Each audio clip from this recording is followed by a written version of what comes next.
Sharp Game here, coming at you from ChooseYourRelationships.com. And today I'm gonna talk about how personal development saved my life, because there's a lot of people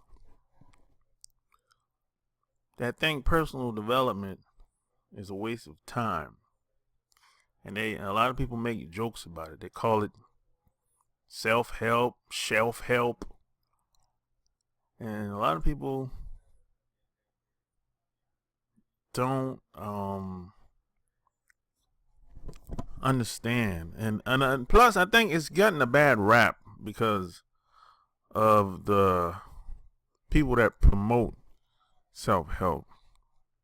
And I think this started probably in the 80s, and then people came out with movies like The Secret, and there's people give movies like The Secret gives personal development a bad perception, in my opinion, because they don't tell the whole story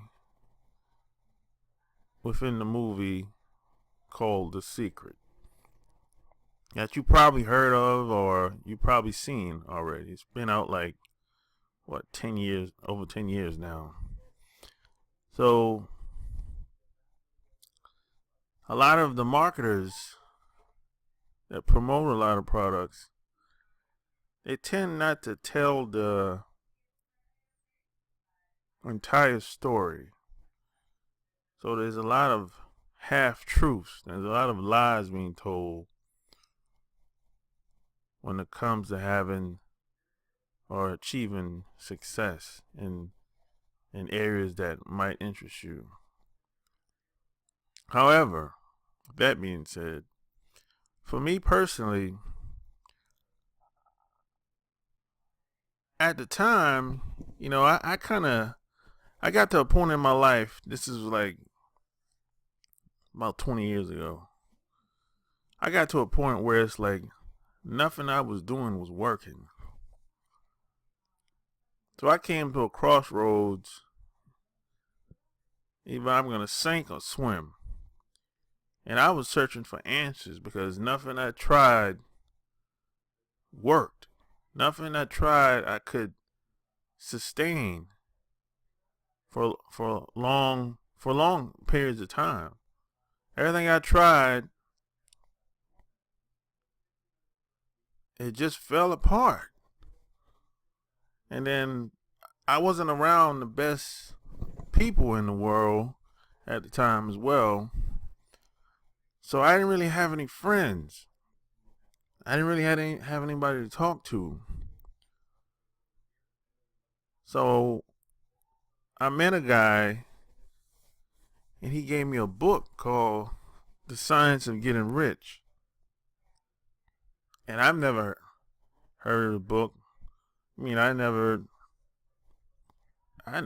I wasn't a book reader at the time, to be honest. So I read the book. And the book is by Wallace Wattles, The Science of Getting Rich, and it talks about, whatever the mind believes you can achieve, and started going into details how people work and how to be successful in almost every area of activity. And it really talks about people, how people are socialized and how people think. And the book is really all about people, and it talks about, a little bit about systems and a lot of different areas. But I read the book 5 times, and then I really got it. And then I started listening to audio programs or products because I was driving a lot and I was working a lot. So listening to audio, that was much convenient at the time. So I started listening to people like Jim Rohn and David Hawkins, Dan Kennedy, Ted Nicholas, who else I was listening to? Tony Robbins, Randy Gage, Joe Schroeder. That's how I got started, and that's when I after that started getting into marketing and advertising. I started reading a lot of those books, like Tom Burrell, a book called Brainwash, and I started eating better. And I started to feel better because I hit a brick wall. I ended up going to the emergency room at one point because I got burnt. I got so burned out. When I went to the emergency room, they couldn't find anything that was wrong with me. The doctor said your blood count level was low. You're very dehydrated. So he asked me my daily or weekly routine, my schedule, and I told him, and he said, you don't get enough rest and you don't eat right based on what you just told me. He said, there's no way you can get enough sleep by your schedule, because I was taking classes and I was working at the same time, full time at that. And I was doing this for about probably like 6 months straight. So, I mean, I got to the point I was sleeping everywhere. I was sleeping at work, I was sleeping in class, and I was sleeping at home.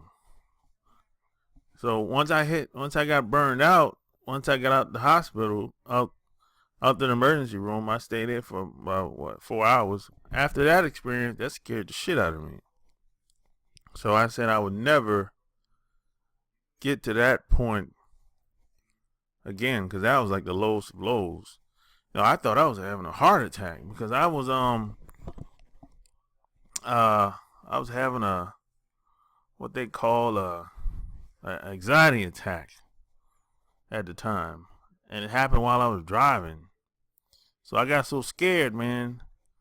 I went home and went to sleep that night and got up the next day, and I was driving to school to go to class, and it happened again while I was in class, and I got lightheaded, and I told one of my friends to take me to the emergency room. So after that experience, I said, never again, man. I gotta take care of myself. I can't be running around raggedy, regardless of how bad I want to get things done. I gotta manage my time much better.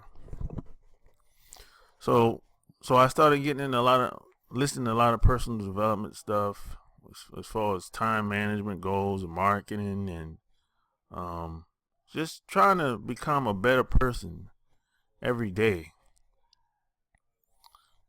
Because I didn't have anybody to talk to at the time. And the people I was around, I didn't really have any friends. We weren't really on the same page. A lot of people I was around, they didn't have any drive. They didn't really have a lot of goals. They were just there. They just like to have a good time, party, drink, do whatever they do, run behind girls. But I always wanted to do more than that. That stuff was cool, but every once in a while, but it has to be more than that. I don't want to be living just to exist. Like I heard somebody said a long time ago, I think it was Jim Rohn, said a life worth living is a life worth recording. So, I just always wanted to do something big. I think that mindset comes from me being in the military. You know, I always wanted to do something big. I always wanted to be great. I always wanted to, whatever I wanted to do, or whatever I do to this day, I want to be the best that I can be. I never want to be mediocre or average or be like everybody else. Whatever I do, I try to be the best. I go all out. If I can't go all out, if I can't do my best, I just won't even do it. Why even get started? You know, and I think that drive and determination comes from me being in the Navy and me continuously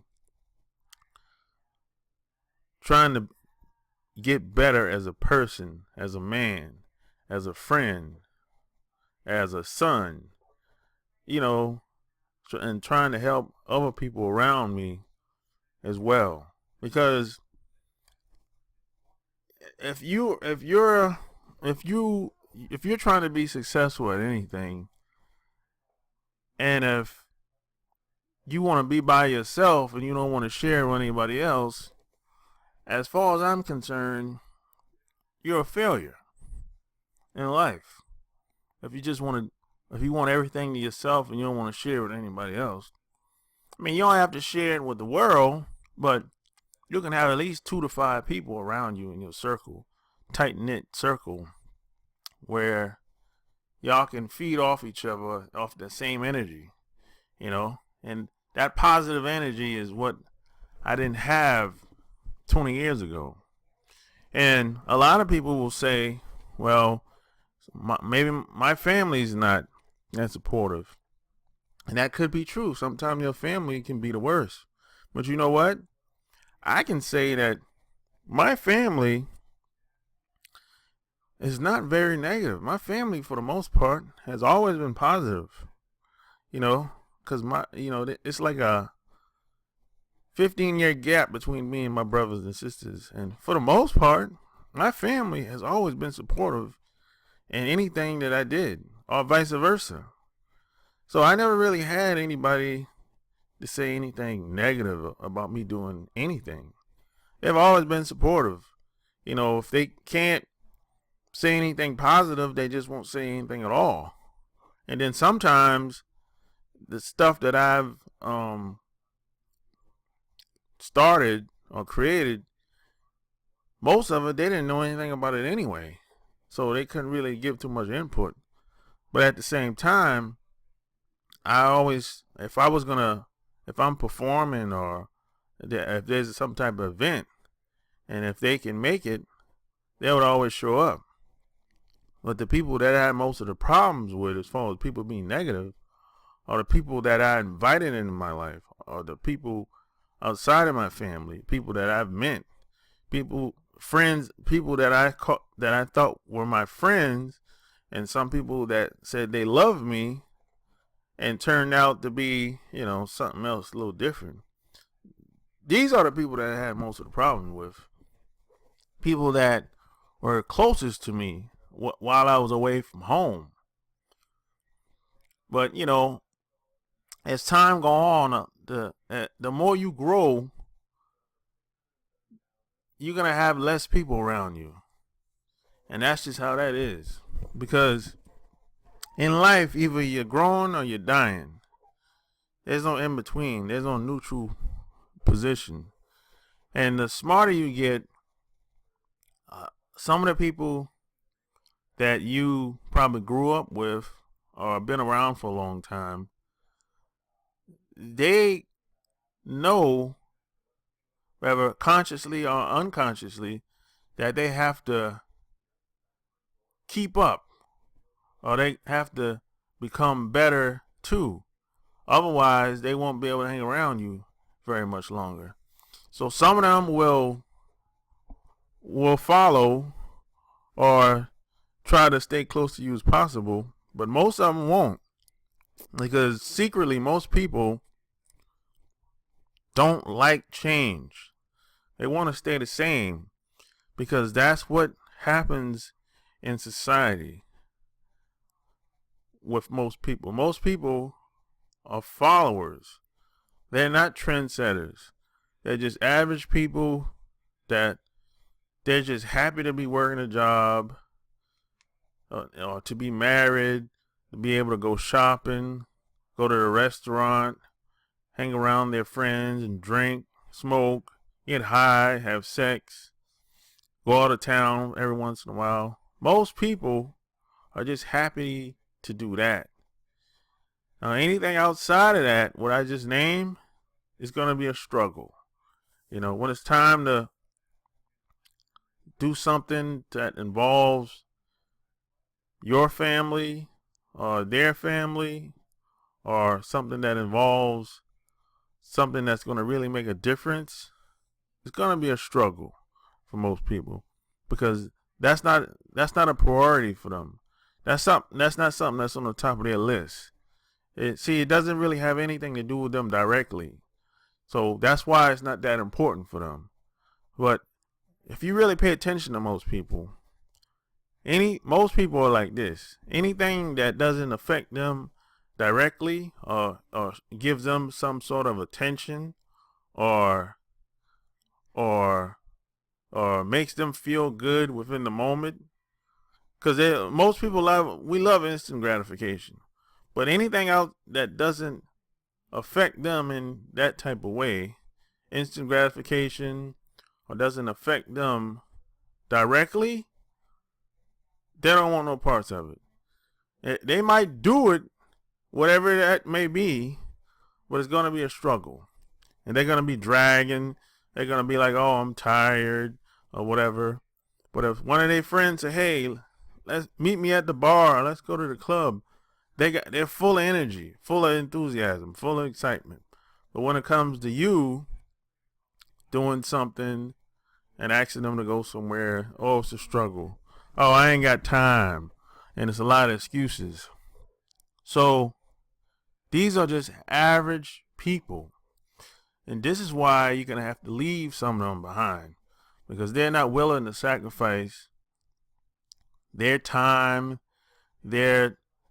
from looking at television, their time from talking on the cell phone, or chatting on the cell phone. They're not willing to sacrifice anything. They love convenience, so, and they don't really care about anybody but themselves. And these people are always whining and complaining all the time. These are the main people. So they're just average people. So in life, I'm gonna end with this. Old wise man told me a couple years ago. This is like 15 years ago. He said, in life you got three kinds of people. You got the 70%ers, which are the followers, average people that whine and complain all the time, lazy, lame, frustrated people. The 70%ers, and you got the 27%ers, which are the down-to-earth people, hard-working, do whatever it takes. They love family. They don't make a lot of excuses. They just get the shit done. So you got the 27%ers, and the 3%ers are the people that they are the creators, people that own companies, people that are trendsetters in society, people that go against the grain, people that aren't afraid to let their neck hang out, people that are hard on the outside but soft on the inside, and aren't afraid to let their neck hang out. So you got the 3%ers, the 27%ers, and the 70%ers. And those are the three types of people in life. So if you like what you heard, subscribe to my channel. Check out my blog, chooseyourrelationships.com. Until next time, Sharp Game is out. Peace.